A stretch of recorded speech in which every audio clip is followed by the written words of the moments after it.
आज हम बात कर रहे हैं क्लास 12 केमिस्ट्री चैप्टर 1 सॉल्यूशन और टॉपिक हमारा रहेगा osmosis and osmotic pressure. Osmosis अथवा तो ऑस्मोटिक प्रेशर आपको समझना होगा तो सेमी परमेबल मेम्ब्रेन अच्छे से समझना पड़ेगा। क्या समझना पड़ेगा? What is meant by semi permeable membrane, जिसको एसपीएम बोलेंगे। क्वेश्चन है what is meant by semi permeable membrane, explain it.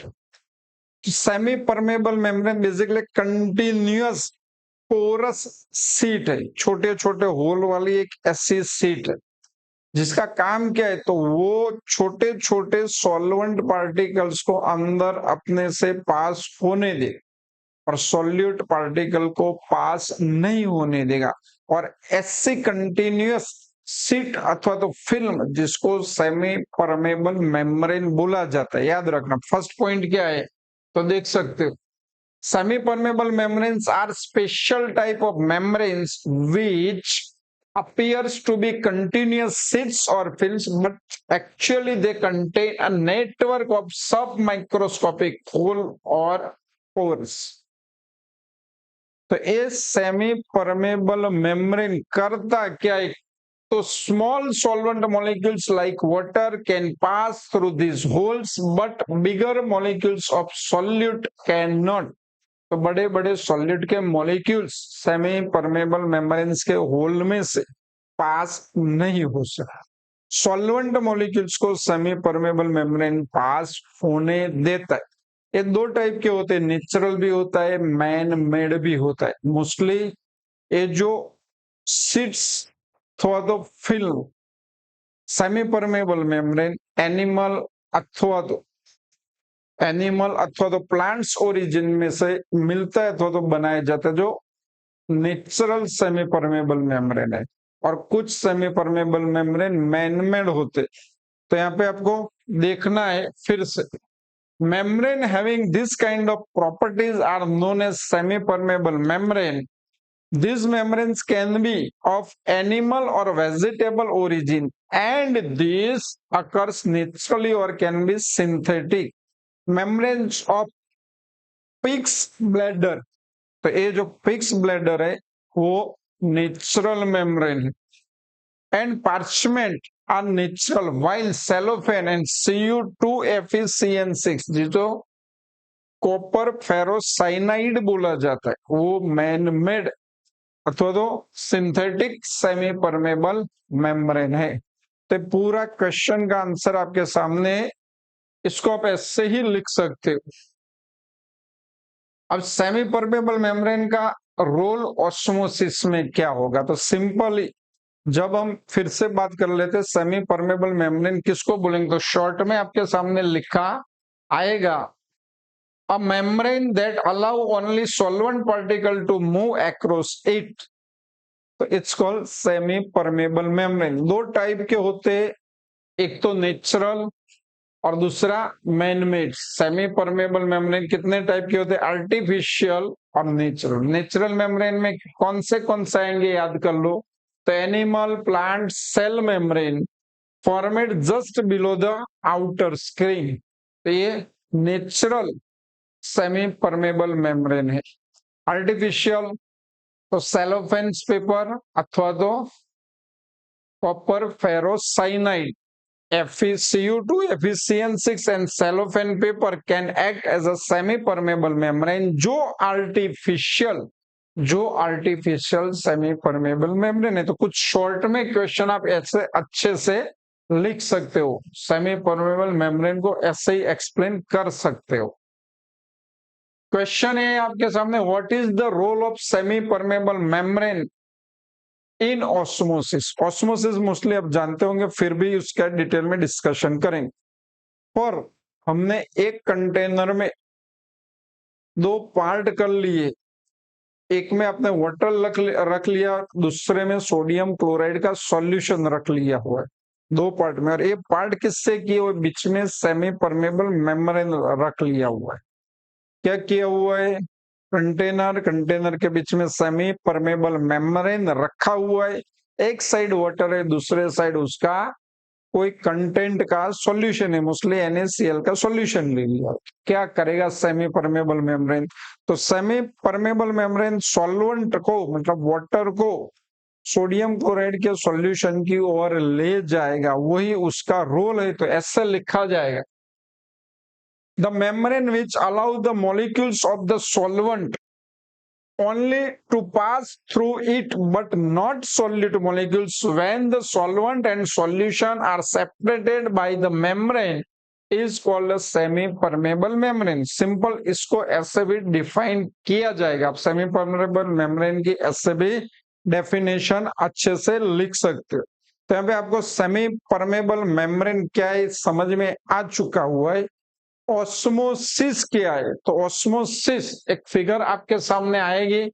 Osmosis किसको बोलेंगे? What is called osmosis? Give example. तो ऑस्मोसिस, यहाँ पे देखो कंटेनर यहाँ पे सेपरेट किया हुआ है किससे? सेमी परमेबल मेम्ब्रेन से। यहाँ इस साइड सॉल्वेंट मतलब वाटर मॉलिक्यूल से, इस साइड सॉल्यूशन है। तो क्या होगा? Water molecule semi permeable membrane through कहाँ जाएंगे? सॉल्यूशन साइड जाएंगे, अथवा तो ऐसा बोला जाएगा lower concentration to higher concentration side solvent molecules semi permeable membrane through pass होंगे। क्लियर? तो इसी को ही, ये जो फिनोमिनन है, इसी को ही क्या बोला जाएगा? ऑस्मोसिस बोला जाएगा। तो ऑस्मोसिस जान चुके हो, फिर से definition, the spontaneous flow of solvent particles from solvent side to solution side, अथवा तो और from solution of low concentration side to solution of higher concentration side through a semi permeable membrane is called osmosis. तो osmosis simple इतना ही लिखना है। Spontaneous flow है किसका? Solvent particles का। किससे किस side? Solvent to solution side, otherwise lower concentrated solution through higher concentrated solution side spontaneous flow होगा सेमी परमेबल मेम्ब्रेन थ्रू। तो इससे फिनोमिनन को क्या बोला जाएगा? ऑस्मोसिस बोला जाएगा। क्या बोला जाएगा? ऑस्मोसिस बोला जाएगा। अब बात हो रही है ऑस्मोटिक प्रेशर की भी आएगी, पर उसके पहले ऑस्मोसिस के एग्जाम्पल। तो आप मैंगो, उसको सॉल्टी सॉल्यूशन में रख लो, क्या होगा? तो एक तो फर्स्ट एग्जाम्पल है, example of osmosis, a raw mango place in concentrated salt solution loss water and shrivels into pickle. अचार बन जाएगा मैंगो का। क्यों भाई? तो आपने क्या किया हुआ है? मैंगो जो फ्रेश है उसको सॉल्ट सॉल्यूशन में डाल दिया है। सॉल्ट का कंसंट्रेशन ज्यादा होगा, तो सॉल्ट का कंसंट्रेशन ज्यादा होगा तो मैंगो के अंदर वाला वाटर बाहर निकल जाएगा और ये क्या हो जाएगा? श्रिवेल्स इनटू पिकल्स, अचार बन जाएगा। दूसरी बात, ऐसे ही फ्लावर, मुरझे हुए फ्लावर है, उसको आप वाटर में डाल दो तो फ्रेश रहेंगे। रीजन क्या है? तो वाटर पार्टिकल्स नेचुरल मेम्ब्रेन जो फ्लावर्स होंगे उसके सेल उसके अंदर जाएंगे, क्योंकि वो भी सेमी परमेबल मेम्ब्रेन है। सेकंड एग्जांपल,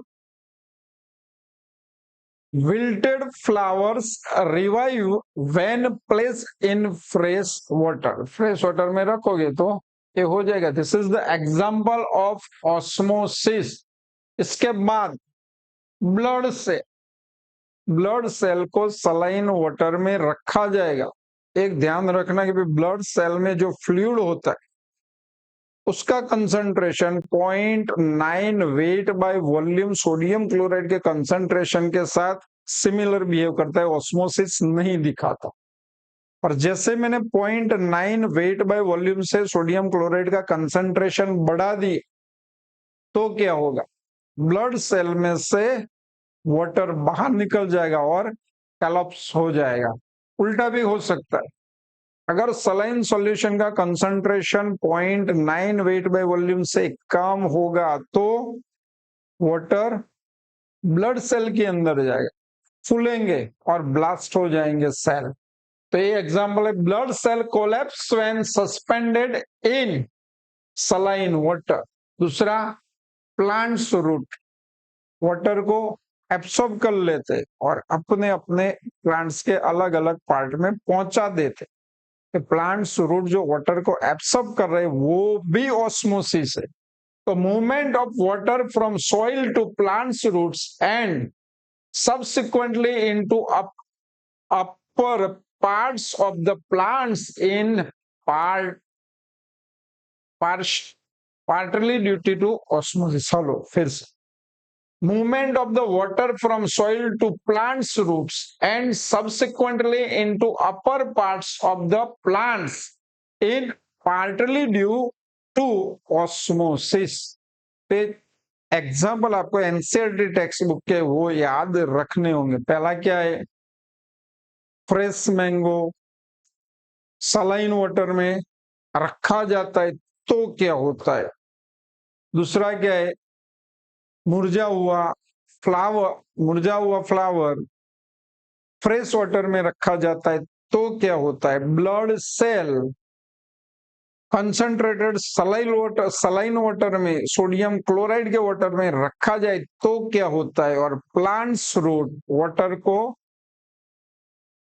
सॉइल में से एब्सॉर्ब करके अलग अलग पार्ट में पहुंचा देते, सभी ऑस्मोसिस है। तो इतने एग्जाम्पल आपको अच्छे से याद रख लेना है।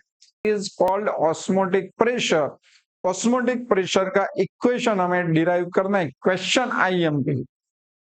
ऑस्मोटिक प्रेशर किसको बोलेंगे, तो ऑस्मोसिस को स्टॉप करने के लिए जो मिनिमम प्रेशर देना पड़ता है उसी को ऑस्मोटिक प्रेशर बोला जाता है।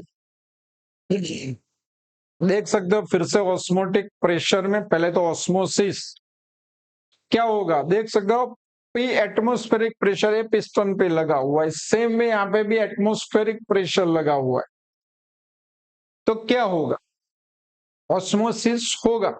ऑस्मोसिस का मतलब क्या होगा, सॉल्वेंट से सॉल्यूशन की ओर क्या जाएगा, सॉल्वेंट पार्टिकल्स जाए। अब मुझे ऑस्मोसिस बंद करना है तो एटमॉस्फेरिक प्रेशर से और थोड़ा एक्सटर्नल प्रेशर इस साइड अप्लाई करवाना पड़ेगा। क्या करवाना पड़ेगा, और प्रेशर यहां से मुझे देना पड़ेगा, करना पड़ेगा और प्रेशर मुझे देना पड़ेगा। और ये जो मिनिमम प्रेशर है ऑस्मोसिस को स्टॉप करने के लिए उसे कोई ऑस्मोटिक प्रेशर बोला जाता है। एक्सटर्नल प्रेशर ये बंद हो गया और ये एक्सटर्नल प्रेशर को क्या बोला जाएगा, ऑस्मोटिक प्रेशर। अगर कंसंट्रेशन लेते तो इसका कंसंट्रेशन कम होगा, इस साइड का कंसंट्रेशन ज्यादा होगा। जिस साइड सॉल्यूशन का कंसंट्रेशन ज्यादा है उसी साइड प्रेशर अप्लाई करना है। और P external is equal to pi. Osmotic pressure का सिंबल है पाई, तो इसे कोई ऑस्मोटिक प्रेशर बोला जाएगा। पढ़ सकते हो, the excess pressure that must be applied on the solution to prevent osmosis is called osmotic pressure. Osmotic pressure is a colligative properties, मतलब ये भी नंबर ऑफ पार्टिकल्स पे डिपेंड करती है, as it depends on the number of solute molecules and not on their identity. तो osmotic pressure की बात करें तो फॉर डाइल्यूट सॉल्यूशन, एक स्टेटमेंट फिर से भी आपको याद रखना पड़ेगा, osmotic pressure for dilute solution is directly proportional to molar concentration of solution, pi proportional to C लिखा जाएगा ऐसे। For dilute solution it has been found experimentally that osmotic pressure is directly proportional to the molarity of the solution at given temperature। अब simply proportionality को हमें निकालना होगा। Proportionality को निकालने के लिए क्या करना पड़ेगा,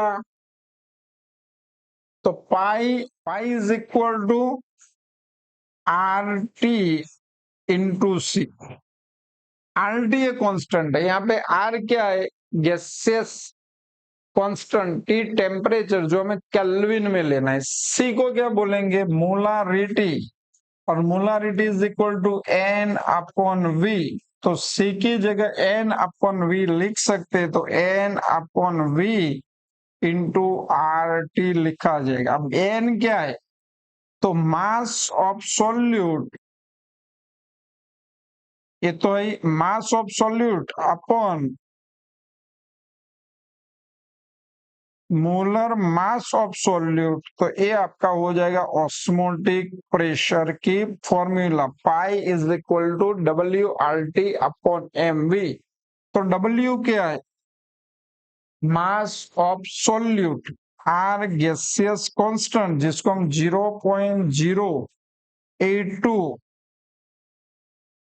एटमॉस्फेयर लीटर पर मोल इंटू केल्विन यूनिट में ही लेंगे। एम क्या है, तो molar mass of solute, V volume of solution जो हम लीटर में ही लेंगे, वॉल्यूम किस में लेंगे, लीटर में। याद आपको ये रखना है, ऑस्मोटिक प्रेशर आर के यूनिट के हिसाब से मिलेगा। एटमॉस्फेयर में ले रहे हो ये वैल्यू, तो आपको प्रेशर एटमॉस्फेयर में मिलेगा। बार में ले रहे हो तो आप 0.083 लिख सकते हैं, आपको बार में मिलेगा। पर वेट आपको किस में लेना है, ग्राम में लेना है, और वॉल्यूम लीटर में लेना है। ऑलवेज याद रख लेना, वॉल्यूम किस में लेना है, लीटर में लेना है, तभी आपका सही आंसर मिलेगा। चलो अब समझ चुके हो, मुझे पाई प्रोपोर्शनल टू सी है, तो कांस्टेंट क्या लिखना पड़ेगा, pi is equal to C molarity of the solution Cl। चलो सी कंसंट्रेशन है, तो सी को क्या लिखेंगे, R gases constant 0.083 litre bar mole kelvin, अगर बार में लिख रहे हो तो ये लिखना है। T temperature always in kelvin, C is equal to N upon V, यहाँ पे प्लेस कर लो, तो N R T upon V. N क्या है, तो मास अपॉन मोलारिटी, तो डब्ल्यू अपॉन एम लिख दो, आपको फाइनल ये फॉर्मूला मिल जाएगी जिससे आपको ऑस्मोटिक प्रेशर मिलेगा। Thus, knowing the quantities W pi TV, we can calculate the molar mass of the solute. तो बेसिकली हम जो क्वालिटेटिव प्रॉपर्टीज पढ़ रहे, वो अननोन सब्सटेंस के मोलर मास ढूंढने के लिए इंपॉर्टेंट हो जाते हैं। हमने अब तक पढ़ा elevation in boiling point, depression in freezing point, relative lowering vapor pressure and osmotic pressure, ये चारों कोलिगेटिव प्रॉपर्टीज है। चारों का यूज अननोन सब्सटेंस का मोलिकुलर मास ढूंढने के लिए होता है। और ये चारों में से जो लार्जर मोलिक्यूल्स है, पॉलीमर्स अथवा तो प्रोटीन्स, तो सभी में आप देख सकते हो, देखते हुए क्या होता है, osmotic pressure. Which method is suitable to determine molecular mass of polymer and why? चलो हमने अभी डिस्कस कर ली क्या, तो delta TB is equal to K B 1000 into W upon molar mass into W G. तो बाकी का भी आप समझ लेना। अब देखो यहाँ पे मोलिकुलर मास डिनोमिनेटर में जैसे जैसे ए वैल्यू बढ़ेगी तो ये डिफरेंट कम होगा, किसका, डेल्टा टीबी का। अननोन सब्सटेंस का अगर मोलिकुलर मास लार्जर है तो ये वैल्यू शायद 0.001 केल्विन में भी आ जाए, तो इतनी छोटी वैल्यू एक्सपेरिमेंटली मेजर करना पॉसिबल नहीं। तो इसी की वजह से ये सब किस में होता है, ऑस्मोटिक प्रेशर में नहीं होता। किसमें एक दिक्कत आती है, ये दिक्कत आती है elevation in boiling point, same depression in freezing point and relative lowering pressure में। इसकी वजह से लार्जर मॉलिक्यूल्स का मोलिकुलर मास ये तीनों मेथड से अच्छे से नहीं मिलता। तो बच्चा क्या, ऑस्मोटिक प्रेशर। आंसर क्या है, osmotic pressure is the most suitable to determine molecular mass of polymers पर क्यूब। तो उसके कुछ पॉइंट हमारे सामने आते जाएंगे, पर एक एमसीक्यू है 1 मार्क का, अच्छे से याद कर लो। ऑस्मोटिक प्रेशर मेथड ही है जो लार्जर मॉलिक्यूल्स, जैसे कि मैक्रोमोलिक्यूल्स भी बोला जाएगा, प्रोटीन्स एंड पॉलीमर्स का मोलिकुलर मास मिल जाएगा अच्छे से। तो वन स्टेटमेंट है, osmotic pressure is widely used to determining molar mass of macromolecules like proteins and polymers. क्यों भाई, मैं पॉइंट्स बोल रहा हूं।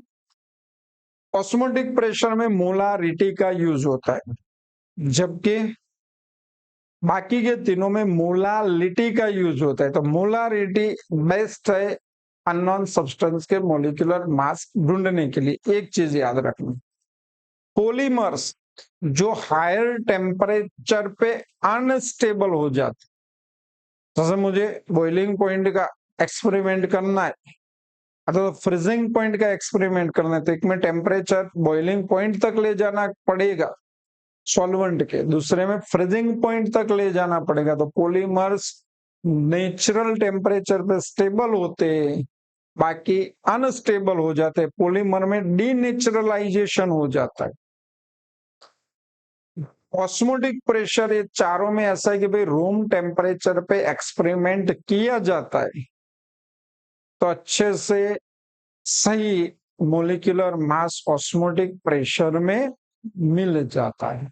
तो पॉइंट वाइज देखेंगे तो फर्स्ट पॉइंट आपके सामने, osmotic pressure method has advantage over other method as it is generally carried out at room temperature, useful for biomolecules as they are generally not stable at high temperature। Second point एक भी, ये pressure भी कुछ बहुत छोटी value में भी major किया जा सकता है। As a compared to other colligative properties, its magnitude is larger even for very dilute solution. Hence, this method is useful for polymer having poor stability. Osmotic pressure वो छोटे से छोटे मतलब हायर मॉलिक्यूलर मास होगा, pressure बहुत कम मिलेगा तो भी उसको हम अच्छे से मेजर कर पाते हैं। और लास्ट में मैंने बताया था the molarity of the solution is use instead of molality. तो क्वेश्चन का पूरा आंसर है, आप लिख सकते हो अच्छे से। ऐसे तो इंपॉर्टेंस है 2 मार्क में question. Explain reverse osmosis and purification of water. देखो आजकल जो वाटर हम यूज कर रहे हो बोरवेल का आता है, अदर सोर्सेज आता है जो इम्प्योर वाटर होता है, जहां पे वाटर का बहुत शॉर्टेज हो, ऐसे प्लेस जैसे कि दुबई वाला देख लो, इजराइल देख लो, तो उसको सी वाटर को प्योर करना पड़ेगा। तो ये लोग क्या करेंगे, तो रिवर्स ऑस्मोसिस प्रोसेस का यूज करेंगे। यहाँ पे भी सेमी परमेबल मेम्ब्रेन तो यूज होगा ही, आप देख सकते हो। फिर से ऑस्मोसिस देख लो, ऑस्मोसिस में क्या होता है, एक साइड प्योर वाटर भरा हुआ है, दूसरे साइड सी वाटर भरा हुआ है, बोलो क्या होगा, फ्लो किस साइड से किस साइड जाएगा। तो ये प्योर वाटर सॉल्वेंट है और ये सॉल्यूशन है, तो सॉल्वेंट से सॉल्यूशन की ओर ऑस्मोसिस में फ्लो जाएगा, देख सकते हो यहाँ पे जाना चाहिए।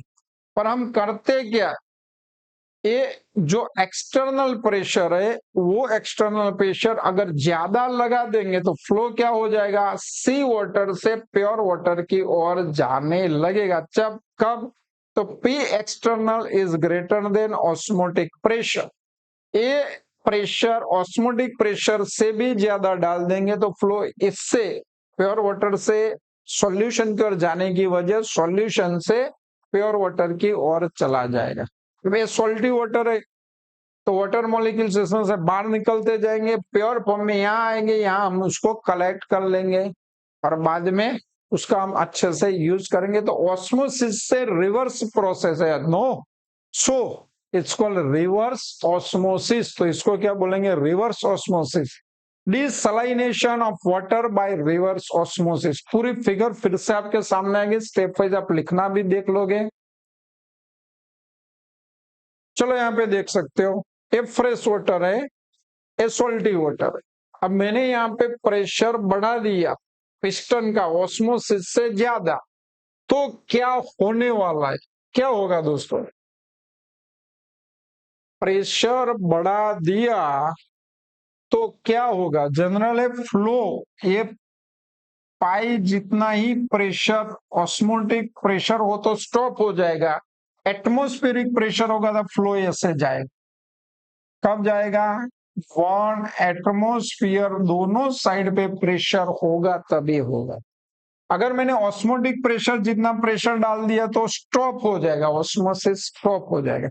पर ऑस्मोटिक प्रेशर से भी पी एक्सटर्नल बढ़ा दिया तो सॉल्ट वाटर से मतलब higher concentration to lower concentration flow हो जाएगा, ऑस्मोसिस से रिवर्स हो जाएगा। सो इसको रिवर्स ऑस्मोसिस। यहाँ पे मेम्ब्रेन जो होता है सेल्यूलोज एसीटेट की बनी हुई शीट होती है, पूरस शीट, उसका जनरली यूज किया जाता है और आप यहाँ से वाटर को कलेक्ट करके यूज कर सकते, प्योर वाटर रहेगी। डायलिसिस में भी इसका यूज हो सकता है। चलो पढ़ते जाओ topic wise. The direction of osmosis can be reversed if pressure larger than osmotic pressure is applied to solution side. That is now the pure solvent flows out of the solution through a semi-permeable membrane. This phenomenon is called reverse osmosis and is of great practical utility. उसका तो बहुत सारा use होता है क्योंकि पानी तो हमारे लिए बहुत इंपॉर्टेंट है और जहाँ पे शॉर्टेज वाटर की है वहां पे तो ये बहुत काम में आने वाली चीज है। अब हर घर में वाटर प्योरीफाई यूज होता है, पर एक चीज और ध्यान रखनी है, आप आरओ का यूज कर रहे हो वाटर में टोटल डिजोल्व सॉल्ट WHO से जो गाइडलाइन है उससे भी नीचे चला जाएगा, मोस्टली 500 TDS से भी कम सॉल्ट होगा, तो ऐसा वाटर भी बॉडी के लिए यूजफुल नहीं है। तो जनरली वाटर प्योर करके तो पीना चाहिए, पर उसमें टोटल डिजोल्व सॉल्ट भी मेंटेन रहना चाहिए, तो ये भी ध्यान रखने वाली बात है। Reverse osmosis is use in desalination of sea water. Pressure ज्यादा रखना चाहिए। क्या है तो मैंने बोल दिया था, workable porous membrane is a film of cellulose acetate placed over suitable support. Cellulose acetate is permeable to water but impermeable to impurities and ions present in seawater. तो semi permeable membrane reverse osmosis में mostly cellulose acetate का use करना होता है और कुछ support भी डाल दिए जाते हैं। पढ़ सकते हो statement. Modern world use desalination plants to meet portable water drinking water requirement. Gulf countries very widely use desalinations, reverse osmosis of sea water. Hello, चलो हमने ऑस्मोटिक प्रेशर का डिस्कशन कर लिया। ऑस्मोटिक प्रेशर में हम करते क्या थे, तो दो अलग अलग सॉल्यूशन के बीच में सेमी परमेबल मेम्ब्रेन ला देते थे। ऑस्मोसिस समझ चुके हो, और ऑस्मोसिस को स्टॉप करने के लिए जो प्रेशर देना पड़ता था उसको ऑस्मोटिक प्रेशर बोलते थे। मतलब दो साइड के सॉल्यूशन है तो दोनों का खुद का ऑस्मोटिक प्रेशर अलग अलग होगा। सपोज एक साइड सॉल्यूशन 1 भर लिया, दूसरे साइड सॉल्यूशन 2 भर लिया, तो ऑस्मोटिक प्रेशर दोनों का अलग अलग होगा। ऐसे सॉल्यूशन को भी क्लासिफाइड किया जा सकता है। 3 टाइप है। एक तो आइसो ऑस्मोटिक सॉल्यूशन, यहाँ पे 2 सॉल्यूशन की कंपैरिजन है, तो दोनों सॉल्यूशन को क्या बोला जाएगा, आइसो ऑस्मोटिक सॉल्यूशन। अथवा तो कोई एक सॉल्यूशन को हाइपरटोनिक सॉल्यूशन बोला जाएगा और दूसरे सॉल्यूशन को हाइपोटोनिक सॉल्यूशन बोला जाएगा। तो टॉपिक आपके सामने, based on the difference in osmotic pressure the solutions can be classified as isotonic, hypertonic and hypotonic. 3 part थे, उसको समझेंगे। पहले एक ग्राफ, ए डिजाइन, हेलो, पहले आप ये देख सकते हो, हर बार इसका हमने डिस्कशन कर लिया। इतना ही आपको सोचना है। कितना सोचना है, suppose C1 is greater then, मतलब कंसंट्रेशन सॉल्यूशन का 1 कंसंट्रेशन सॉल्यूशन के 2 से ज्यादा होगा तो क्या होगा, तो वाटर फ्लो, सॉल्वेंट का फ्लो इस साइड स्पॉन्टेनियसली जाएगा। हमने कुछ एक्सटर्नल प्रेशर लगा दिया, तो इसको क्या बोला जाएगा, ऑस्मोटिक प्रेशर, जो फ्लो को स्टॉप कर दे, ये जानते। और अब मैंने क्या करना है कि दोनों के कंसंट्रेशन को सेम रखना है। Concentration of solution 1 is equal to concentration of solution 2, तो यहाँ पे ऑस्मोटिक प्रेशर दोनों का सेम हो जाएगा, π1 इज इक्वल टू π2। और ऐसे दोनों सॉल्यूशन एक दूसरे से आइसोटोनिक है, तो सॉल्यूशन को आइसोटोनिक सॉल्यूशन बोला जाएगा। डिपेंड्स ऑन कंडीशन है, किसके साथ दूसरे का ऑस्मोटिक प्रेशर किस रिलेशन में है, इसके ऊपर है। 2 सॉल्यूशन का ऑस्मोटिक प्रेशर सिमिलर होगा तो इसको आइसोटोनिक सॉल्यूशन बोला जाएगा। पहले वाली कंडीशन कर लेते हैं, ये ज्यादा कर लेते हैं, तो इसका osmotic pressure π1 is greater than π2, जिसका कंसंट्रेशन ज्यादा होगा उसका ऑस्मोटिक प्रेशर ज्यादा होगा, और जिसका कंसंट्रेशन ज्यादा है, ऑस्मोटिक प्रेशर ज्यादा है, उसको हाइपरटेंशन बोलते हैं। ऐसे हाइपोटोनिक सॉल्यूशन बोला जाएगा, सॉरी, उसको हाइपर टॉनिक सॉल्यूशन बोला जाएगा। क्या बोला जाएगा, हाइपरटोनिक, मतलब ये हाइपरटोनिक है और ये वाला हाइपोटोनिक सॉल्यूशन है। तो सिंपली कंपैरिजन है, ऑस्मोटिक प्रेशर सिमिलर हो आइसोटोनिक सॉल्यूशन, जिसका ऑस्मोटिक प्रेशर ज्यादा हो उसको हाइपरटोनिक सॉल्यूशन, जिसका ऑस्मोटिक प्रेशर कम हो इसको हाइपोटोनिक सॉल्यूशन बोला जाए। अब बात कर रहे कंसंट्रेशन सिमिलर हो, ऐसे दो ऐसे एग्जांपल, तो ब्लड,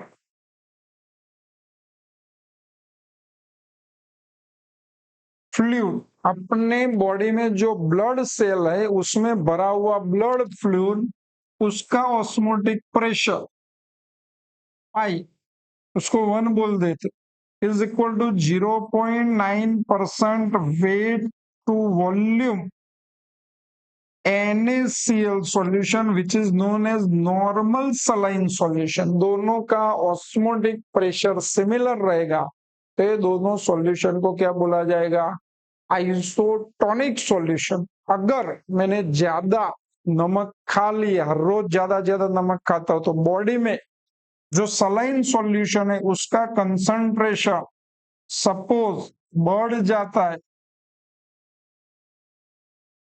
इससे, तो अब ये जो बोल रहे हैं हम क्या बोलते थे उसको π2, तो π2 is greater then π1।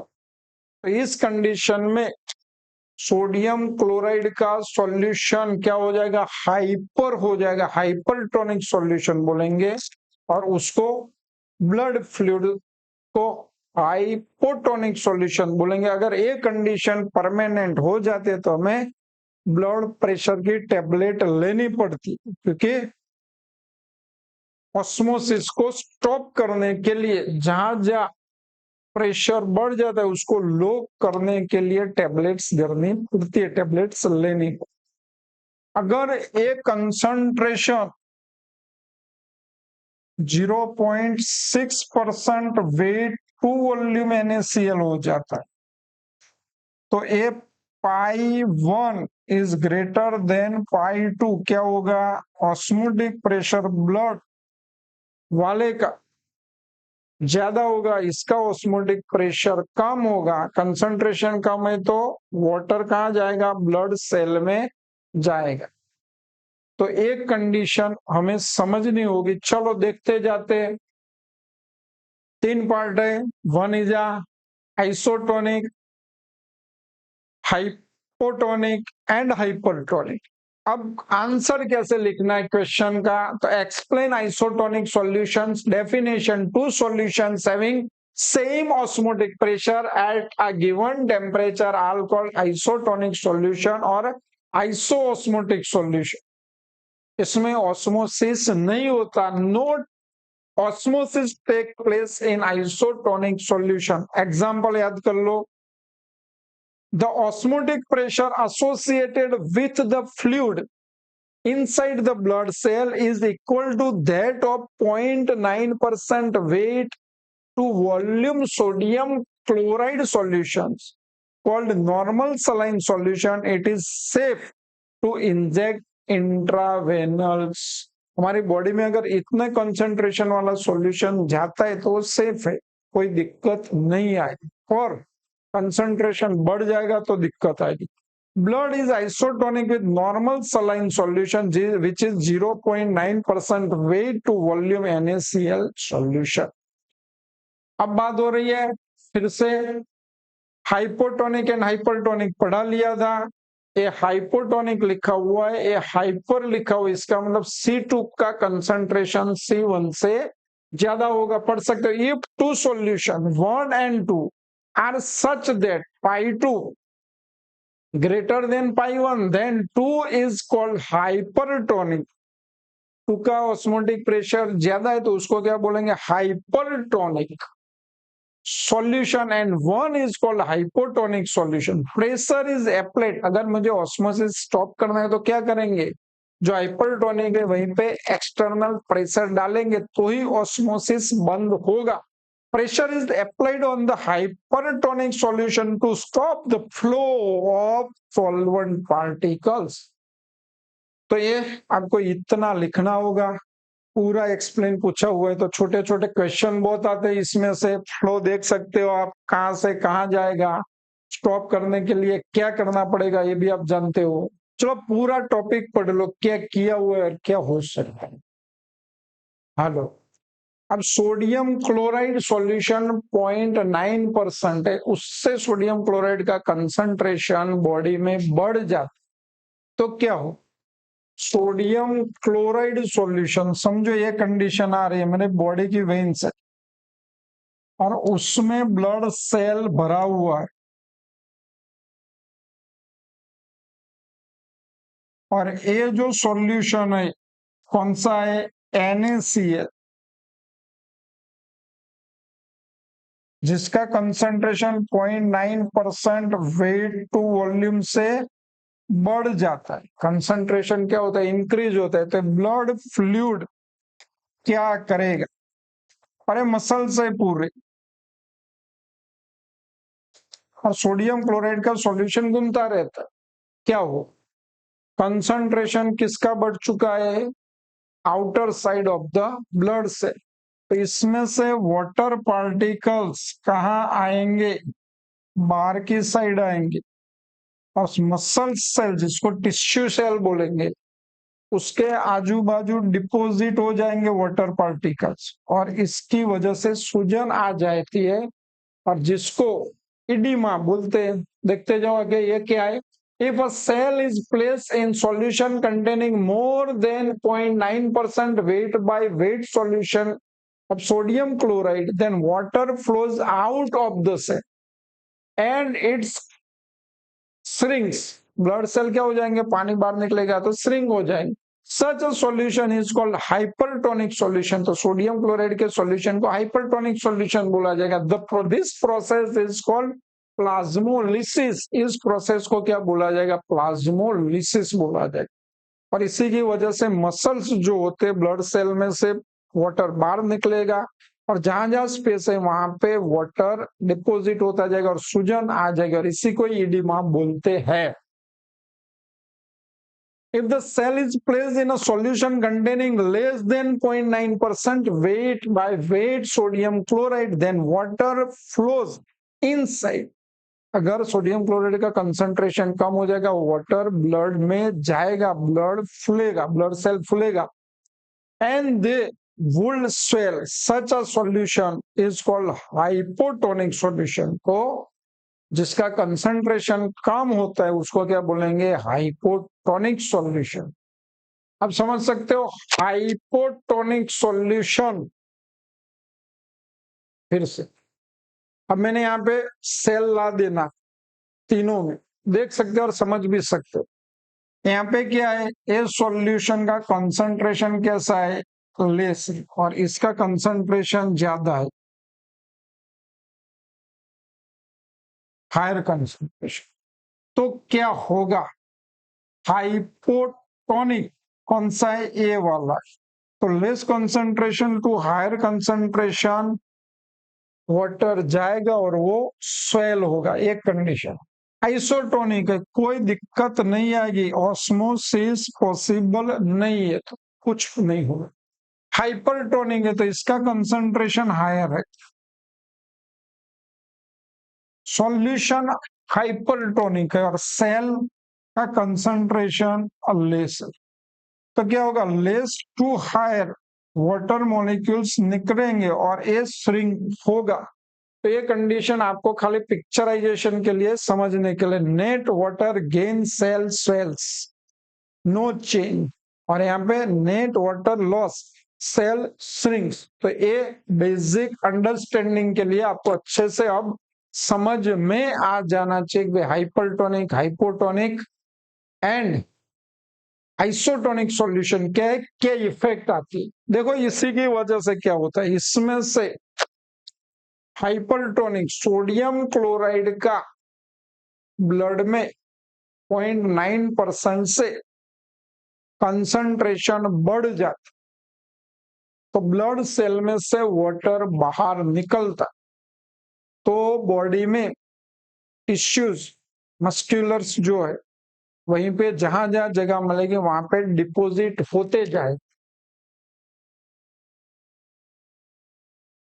A person involved in an accident when admitted in hospital is administered normal saline. Why? Normal saline मतलब 0.9% weight to volume solution। तो जब एक्सीडेंट होता है, ब्लड बहुत सारा बॉडी में से बाहर निकल जाता है, तो प्रेशर, ऑस्मोटिक प्रेशर डिक्रीज हो जाता है। तो नॉर्मल सलाइन वाटर डाला जाएगा, इंजेक्ट किया जाएगा, तो ऑस्मोटिक प्रेशर मेंटेन होगा और इसीलिए फिर बॉडी में कोई दिक्कत नहीं आएगी, इसीलिए नॉर्मल सलाइन वाटर दिया जाता है। A person involved in an accident loses a lot of blood as a result osmotic pressure falls. To maintain the osmotic pressure of blood, the person is administered saline, as saline is isotonic with blood. What happens to raw mango when it is placed in a concentrated salt solution? तो concentrated salt solution है तो mango में से water बाहर निकल जाएगा, mango अचार बन जाएगा। It lost water via osmosis and converted into pickle. What happens to wilted flowers when placed in fresh water? तो fresh water में अगर विल्टेड फ्लावर्स रखा जाएगा तो फ्लावर्स फ्रेश रहेंगे, क्योंकि वाटर फ्लावर्स में एंटर होंगे due to osmosis. Wilted flowers revive due to osmosis. Carrot मतलब आप गाजर ले लो, कैरोट ले लो, उसको ऐसे ही एटमोस्फेयर में रख लो तो एकदम नरम हो जाए, क्योंकि उसमें से वाटर बाहर निकल जाए, वाटर बाहर निकल जाएगा। और जब इसको फ्रेश वाटर में रखा जाएगा तो थोड़ा सा वाटर स्प्रे किया जाएगा, तो ऑस्मोसिस की वजह से वाटर अंदर की ओर जाएगी और फ्रेश रहेंगे। देखते जाओ। A carrot while has been limp when placed in open atmosphere can be revived or becomes firm by intake of water through osmosis when it is placed in fresh water. Vegetable vendor often keep sprinkling water on the vegetable to keep them firm or पढ़ सकते हो, पूरा question पढ़ लो, इसका answer भी आप जानते हो तो ऐसे आंसर लिख सकते हो। People taking salty food suffering from oedema, why oedema क्या है हमने बार बार डिस्कस कर लिया, इसको भी पढ़ लो।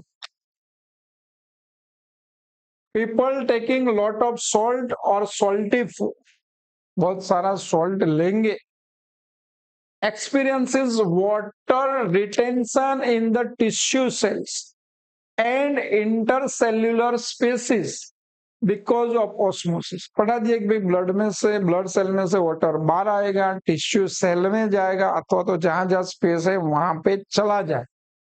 द रिजल्टिंग पफिनेस और स्वेलिंग्स इज कॉल्ड इडीमा, और इसी की वजह से सूजन आ जाते हैं, इसी को इडीमा बोलते हैं। What is the role of osmosis in preservation of meat and fruits? पढ़ सकते हो इसको, आंसर ऐसे लिखना है आपको।